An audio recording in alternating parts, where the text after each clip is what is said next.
Alright everybody, so in this video, as you can see the Final Stand footage, we're talking about the Final Stand remaster now. Of course, I can't show any Final Stand remastered footage. I am a beta tester, but the game is media banned, so I cannot show it, but I can speak about it as much as I want to. So, that is what we're going to be doing. So first, I'm basically, just to describe this video, I'm going to be telling you guys absolutely everything I can fit into this video without it being like 45 minutes long. Because let me tell you guys, I tried the footage you're seeing, I'm talking in the footage, but it just went too long for my, just for my comfort. So I'm gonna try to get it closer to 20 minutes. Obviously, hopefully, probably not. We'll see, but even if I can get it around 30 minutes. But anyway, there's just a lot to talk about, so let's just get into it. So my very first thing is I want to give my overall thoughts on the game, just out of the blue. I'm not gonna lie to you guys. I think a lot of people are not gonna mess with this game. I think the game personally is amazing. I think it exceeds the hype. I think it's a spectacular vision for the remaster of Final Stand. But there are some people that are not gonna like this game, and it's because it's hard. The game is difficult. It does not hold your hand, and it purposely takes away a lot of information to artificially make the game harder. So, it just to be clear, you guys know how you can see XP in Zenny when you get a quest? Yeah, you can't do that in the remaster. You have to beat the quest and see your white EXP bar, how many bars of XP you get to tell how much XP you got. And then from there, Zenny, it doesn't even tell you how much Zenny you get when you are trying to beat the quest. You see it after, of course, but you don't see it before. And it's hard to tell which quests are worth it. If I were you guys, genuinely when you start the game, just stay on your, unless you have a beta tester helping you, or a few days later you have a friend helping you that's higher level, stay in your lane, and straight up, there are quests that you just should not attempt. So just don't even think about attempting them. Because if you die in this game, you lose XP and you lose Zenny when you die. If you have 15k Zenny, and you die, you get shot down to 13k. And Zenny is really important in this game. So, genuinely, if you really think that you're not gonna be able to beat the quest, just go to the quest, see what level the enemies are, and kind of gauge yourself. Even if you want to give it a practice go for it.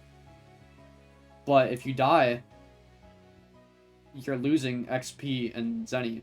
And as a higher level, when you die in a quest, you basically are kissing the quest's XP goodbye, because you just lose so much XP. So, think about it. If a quest is giving me 30k XP, and I'm so high level, I need 1,000,000 XP to level up, and I die and I lose 20k, 30k XP, I'm basically not gaining anything from this quest I'm doing. And it's a big pain in the butt, I'm not gonna lie. But that's the direction the game went in. The game went into a little bit of a mix between Final Stand, games like Deep Woken, and Battlegrounds games, ABA type game combat. And I think it fused all of those, for what the game is, and for trying to, if the intention was fusing those three type of games, which they're all games Snake is involved in. I believe, Rogue Lineage, I'm pretty sure he was involved in, and ABA, I know he's involved in, and obviously Final Stand, of course, is his baby. Fusing those three games, for what the Final Stand Remastered actually is a perfect fusion of those three games. It is difficult, the combat is expanded on, but at the same time, it genuinely is still Final Stand. Somehow it is still Final Stand, even though it feels different, and it looks different, and it acts different. So, the graphics look amazing. The character customization is a small upgrade from what the original was, which is good. Now, I still think there needs to be more clothing added, and I think there will be. the like hair on like Majins like flows really nice. The antenna on the Mechians can flow. Certain clothing items and accessories can flow. Like in the wind, kind of like capes flow in the wind, like bandanas flow in the wind. Your hair can flow in the wind. It's really sick. Like I said, the combat is kind of like Final Stand plus a Battlegrounds game, and then with the overall difficulty being more like a Deep Woken, for example. Like not quite that, because it's still just Final Stand. It's still a bandit beater. It's still, you know, pretty simple, but there's just a lot more to it, and it's not quite so simple as the initial game was. It's very difficult. It looks a lot more modern, and just the difficulty standpoint, once you get the hang of it, it feels very smooth, like the combat itself. And there are things in the game that will help you not lose as much progress when you maybe die, or, for example, like I'll get into it, but like it's not all bad.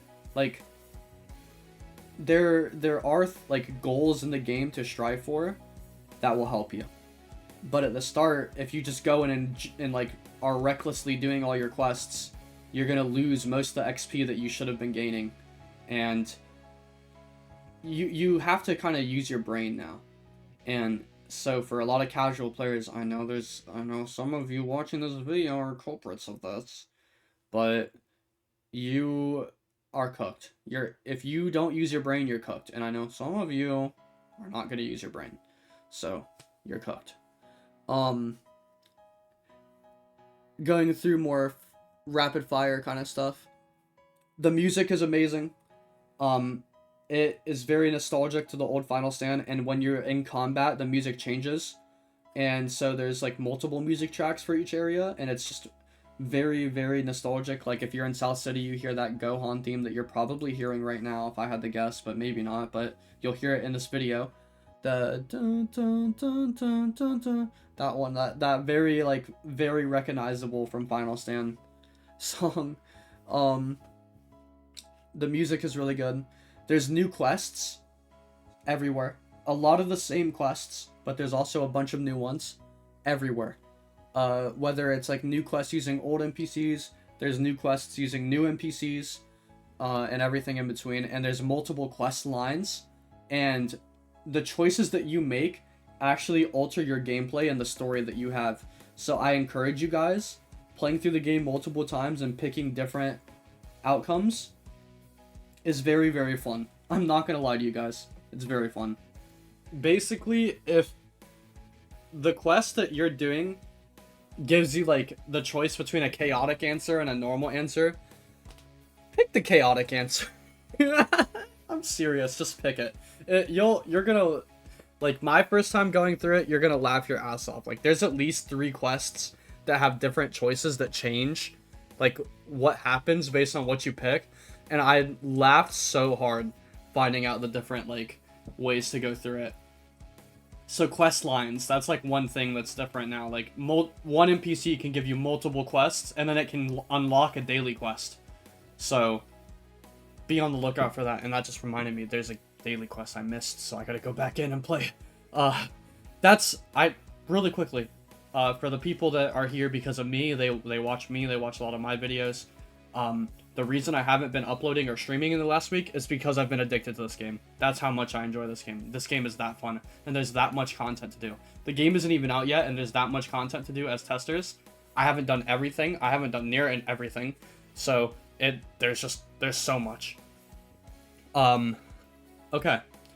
So to start with new stuff, there is this new mechanic called capsules, and basically capsules are, if you go to Dr. Briefs at Capsule Corporation and you talk to him, he kind of gives you this quest to do, and he gives you like this Pokédex looking thing, and it's like a capsule tracker. And if you go to an NPC and use the capsule tracker on it, it'll either say no data found, which means this NPC just doesn't have data that you can collect, or it'll say like 0 out of 25, just as an example. I'm not going to leak too, I don't want to leak too everything, but I want to talk about everything. Like, I just don't want to go super duper into detail, because number 1, I want to save some surprise. Number 2, I want to save room for some videos. Yes, sir. Make sure you guys subscribe for the Final Sin Remaster videos. But basically, these capsules, they are this data. When you complete the data and you scan the NPC one more time, it'll complete it, and it'll give you a lore drop about the NPC. And if you bring the data back to Dr. Briefs, he gives you a capsule. So what a capsule is it's kind of like a super soul from Xenoverse, but there's more to it. So, basically, there's 3 types of capsules. There's an active capsule, which is that you have to activate it. There's a passive capsule, which is always active when you have it equipped. And then there's a, a summoning capsule, I guess you could call it, where it summons, like, a vehicle or a gravity chamber, for example, stuff like that, right? And basically, these capsules, you have to kill a lot of NPCs to get them, and a lot of them are very, very, very helpful to you. So please grind out these capsules. Like, I'm sure there's going to be guides of, like, capsules that you have to farm as soon as possible, because they just help you so much. And there's so many different situations in this game that are annoying, and there's almost always a situation that's annoying. There's almost always a capsule that will help you. Like losing money on death. Guess what? There's a capsule for that. Gaining more money. There's a capsule for that. Making your form stronger. There's a capsule for that.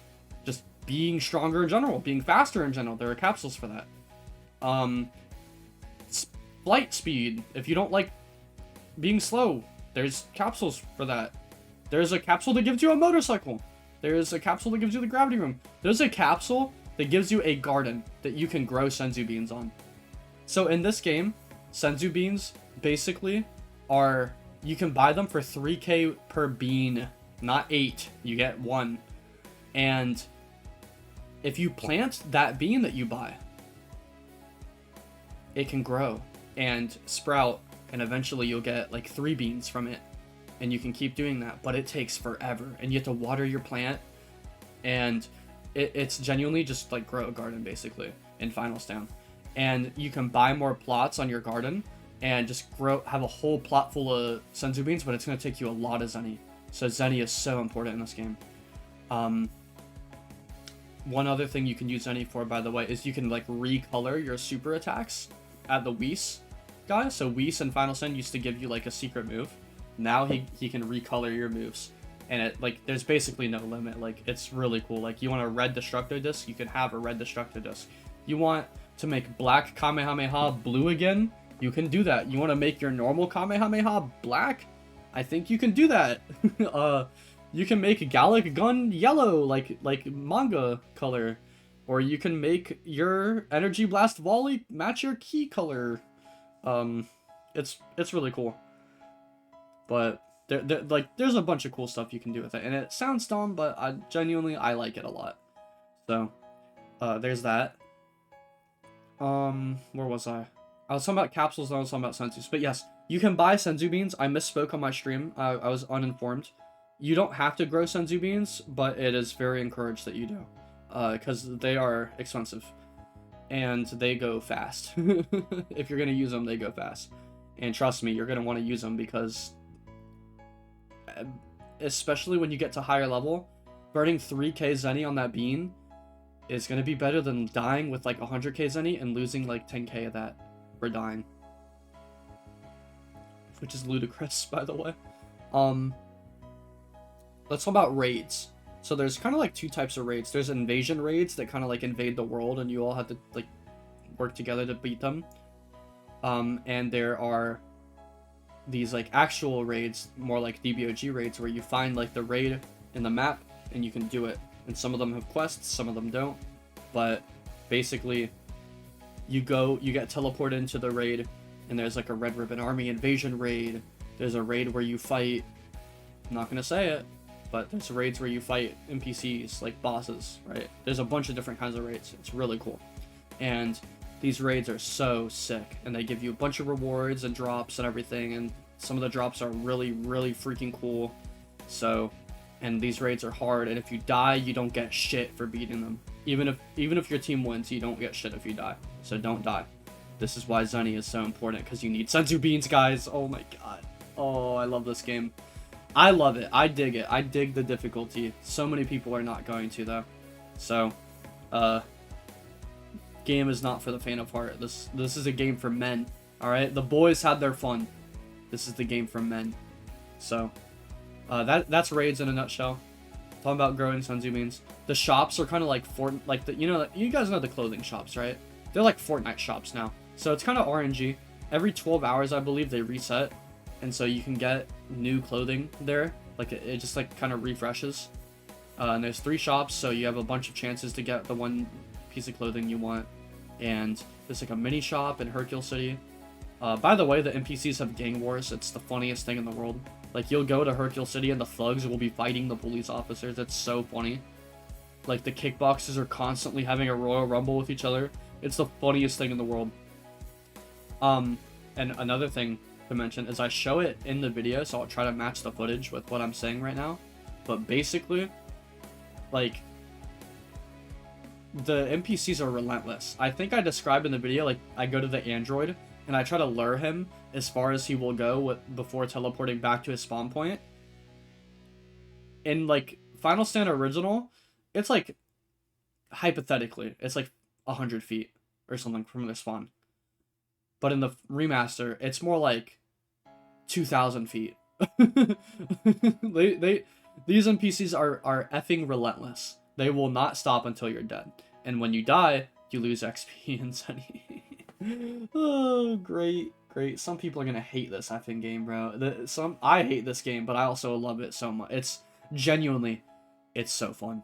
It is perfect. I can't, it's not perfect, obviously, but it's so good. I love it. I also want to talk about the potential release schedule of this game. This is a theory that I've had. So this game supposedly is coming out today, tomorrow, or Sunday. This weekend, supposedly it's coming out.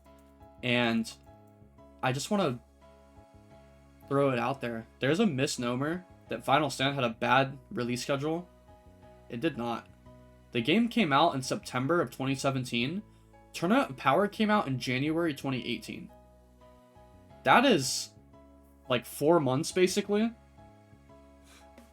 between the release of the game and the Tournament of Power. And genuinely, like, that's not bad. That's like 5-6 weeks of development for a huge update. And Snake has a lot more developers now. Before, he only had himself and one other guy, and now he has this team of developers and a bunch of testers. So I generally think the update schedule for this game is going to be really cool. And not to mention, there's enough content to last you until the next update, unlike some other games that I play on my channel. But yeah, this game, like, it has a bunch of content. So please, like, give this game a shot. Like, there is so much to do in this game. I haven't even talked about PvP yet, and it was kind of something I ignored in my first attempt at this video, but I do kind of want to get into it since I'm doing pretty good on time. The PvP in this game, it's like, there's tiny things that I like don't like. There's like heavy knockdown type of moves. Dragon throw is one of them, funnily enough. And like, you can abuse the shit out of them. And like, some people make their entire moveset these like grab moves. Like, not to name any names, if you're someone who does this in the test, like, all the testers are my homies. So I'm not attacking anyone, I'm just stating facts. Like, you can straight up, you can cheese the shit out of this game by doing that. And it's kind of messed up. But it's like, I think that should get nerfed a little bit. Like, you shouldn't be able to just like pick someone out of like when they're fully knocked down, probably with a melee move. But other than that, other than like slight lag or clunkiness with inputs sometimes, I think the PvP is like damn near perfect.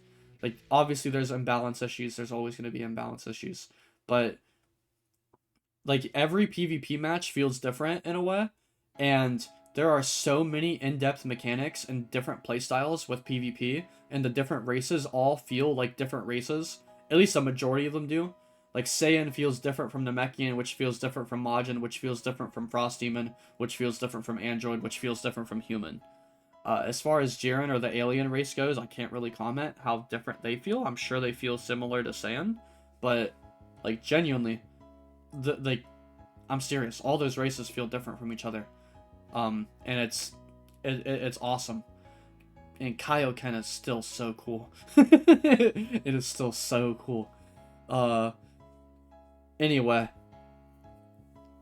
that's my thoughts on PvP. The PvP, a lot of people aren't gonna like the combat in this game, man. But when you get it, like at first, I was so confused, and I was like mind blown at how good some of these people were. But like slowly, like thanks to this really cool dev, I won't name names, but you know who you are, who trained with me. Like, dog, genuinely, I think that was the most fun night I've had since like original Final Stand, probably in my life. If anything, like it was so fun fighting him, and I lost like 200 times in a row, bro, but I didn't even care. That shit was so fun. So I like genuinely give this game a shot. It like not once did I like die and I'm like, damn, that was fucking bullshit. Like, nah, dude, like it like sometimes like I fought other players and I'm like, damn, that's bullshit. But it's like imbalance issues. Like that shit can be fixed. It's not like Sling or like DBOG combat where like one move is like so stupidly overpowered that you just feel like it'll never get fixed, and if you fix it, it'll be a domino effect, or like ping is a super big issue. Like of course ping is a big issue. It's every game, and especially in a fast-paced game. But it like it's harder to see the differences in ping in this game, and that is better. You know, it's a Roblox game, so servers aren't going to be great. So it's good that it's like at least decent feeling. I'm trying to think of what else I have to talk about. I guess like small little information I know a lot of people ask about. So for new races, supposedly there's a BioAndroid race that's going to get added like after release. But I think that the only information that people have is about like the sneak peek that Snake sent, and it was like I'm pretty sure he was joking, but then again, Snake is the biggest troll in the world. So maybe BioAndroids ? Not confirmed yet. They're not in the testing yet. But there's an alien race, which is basically like, think of a generic alien in Dragon Ball Z, and then you can pick like a sub race. So you can pick like your Dradian, like Beerus kind of, Birder, Cyberman, stuff like that, right? What else do people ask? The release date, we don't know, but it should be this weekend. So like soon after you watch this video, hopefully it's either out or it should be out soon, hopefully, right? The next time you guys hear from me might be when it's coming out. Not gonna lie, I've been so addicted. What else is there to talk about? What other questions do people? I'll try to respond to some questions in the comments, but we'll see. I saw this like there's this discussion going on, and it's mostly me defending it, I'll be honest. Some people think like the paid testing was like really useless because you're not going to keep your data. Number one, I'm like 99% sure we are keeping our data just because it's been said that we're keeping our data. So unless things change, obviously, but the testers are keeping their data, so they're going to be level 100 on release. Moving forward, I'm pretty sure that or wait, I just said that, sorry. What else is there to talk about?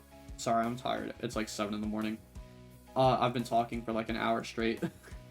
But basically, right, some people were saying that they thought this game was a cash grab. Now there's this one guy in my comments who I've been going back and forth with. No offense to you, guy. This is like not just you, but also like I'm gonna like it's not that big of a deal. I'm so serious. It's not that big of a deal. Like I'm just talking. But basically, I just don't understand how some people think it was a cash grab. Like I see it. Like it's like, yeah, it's 10k Robux for 3 weeks of testing and then the release comes out. What do you fucking do, right? But guess what? People said no one was going to buy that, and then almost 60 people bought it. And again, this is exactly what happened, so don't twist the story, because this is what happened. Snake announces the 10k Robux requirement. He gets shit on relentlessly. every corner of the internet shits on Snake Roll for this. And then, so like, there's no damage control because he already got shit on for it. And then, he did not announce that he actually had it out for weeks. And he only announced it when it was too late, basically, to get in. So, guess what? I don't see how that is a cash grab. If he announced it happening, got the shit for it, and then didn't announce it. I don't see how it can be both a cash grab and damage control. Those two things cannot both be true in this scenario. So it's either one or the other, and it wasn't a cash grab for sure because he didn't announce anything.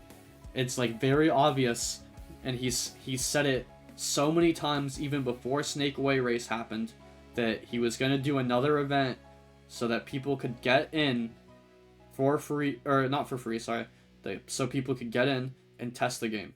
And that's what he did, and you just had to pay attention to the game's webpage on Roblox. You had to refresh the page for hours upon hours trying to get it, because keep in mind, not only did he not announce it, but he took the Game Pass down and reopened it so many times, it was almost impossible to buy it, and still almost 60 people bought it. So, just consider that. Like, please, use our brain. It's not like, yes, 10K is absurd, right? But guess what? 60 people bought it, and a bunch more people would have bought it if they knew about it. A bunch more. And the reason I know that, number one, I know people that would have done it. But number two, it's freaking obvious that more people would have bought it. If 60 whole people bought it when it was barely announced at all, and it wasn't even announced that you could do it right now, then, like, think of how many people, like, if he just said, hey, you can go buy it right now, please go buy it. How many more people would have bought it, dude? Like, I'm sure a bunch of more people would have. There probably would have been hundreds, if not almost 1,000 people buying it, if I had to guess. And it's like, I'm sorry, man. Like I'm so, maybe not 1,000, that was a stretch, but like, I'm so for real, dude. Like, genuinely, I just don't see how people can like sit there and call that a cash grab when, like, he could have been like, all right, dude, come do beta testing and get free levels in Final Stand and get all this other stuff for free and get all these perks, and I will personally come to your house and pleasure you and wipe your feet. Like, he didn't do that, dude. Like, I'm trying to be PG, I'm sorry. I would have said a lot more stuff on my live stream, man. But read between the lines, basically. But like, he didn't do that, man. He straight up, he was very honest about it. He's like, yeah, it's a lot, but guess what? You didn't do the race. You weren't handpicked by a dev to test, so this is how you gotta get in. And it was just to weed out the numbers. So that's just how I see it. That's my rant. I could rant about red beans, but that would be just 10 minutes. So anyway, oh, I should mention, I've only managed to grow green beans. I don't think you can grow the other colors, and honest to God, if the other colors never get added, I won't be mad about it. I'll be very happy about it, actually. But that's just our little secret, okay? Anyway, that's gonna be it for this video. That's hopefully everything about Final Stand. It's great. The graphics are amazing, in my opinion. The character customization got an upgrade. The physics of the characters look good. The combat is really good once you get a hang of it, and understand it fully. It feels like Final Stand plus a Battlegrounds game / ABA. It feels amazing. It feels like a modern Final Stand, and once you get the hang of it, it feels very smooth. The music is back. The iconic Final Stand music is back, and it's amazing. There's new quests, there's new quest lines, there's so much new content to do. Capsules, raids, growing senzus, everything, man. It's awesome. So just give the game a try, and hope you guys enjoyed. Subscribe, and when the game comes out, I'll give you guides. Yep, I will do that. Alright, bye guys.